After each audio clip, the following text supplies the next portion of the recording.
বগুড়ার ধুনট উপজেলায় গোপালনগর ইউনিয়ন কল্যাণ ট্রাস্ট কর্তৃক ইউনিয়নের 2 শতাধিক গরিব ও হতদরিদ্র মানুষদের মাঝে ঈদ সামগ্রী বিতরণ করা হয়েছে।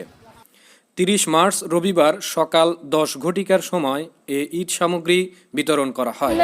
আল্লাহ মাহালি ঈদের আমরা বোনাস পেলাম, আল্লাহ মাহালি সবাই মিলে ওরা আমরা সব খুশি।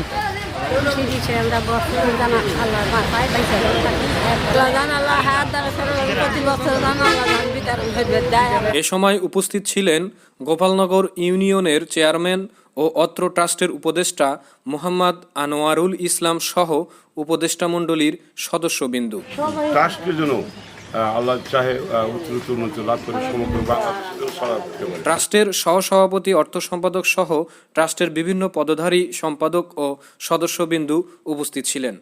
প্রতি বছরের ন্যায় এবারও এই ট্রাস্ট থেকে ঈদ সামগ্রী হাতে পেয়ে খুশি এলাকার গরিব দুঃখী মানুষেরা।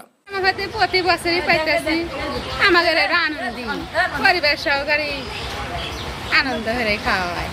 আমেরিকান প্রবাসী বাইজিদ বোস্তামির সভাপতিত্বে এ সংগঠনটি 2017 সাল থেকে শিক্ষাবৃত্তি ও শিক্ষা উপকরণ প্রদান, ফ্রি মেডিকেল ক্যাম্প, দুর্যোগকালীন সময়ে সহায়তা প্রদান, ঈদ সামগ্রী বিতরণ, দরিদ্র বিবাহযোগ্য মেয়েদের বিবাহ সামগ্রী প্রদান সহ বিভিন্ন সামাজিক কল্যাণমূলক কাজ করে আসছে। এছাড়াও ইউনিয়নের হতদরিদ্র পরিবারগুলোকে স্বাবলম্বী করার লক্ষ্যে একটি স্বাবলম্বীকরণ প্রকল্প হাতে নিয়েছে এ সংগঠনটি।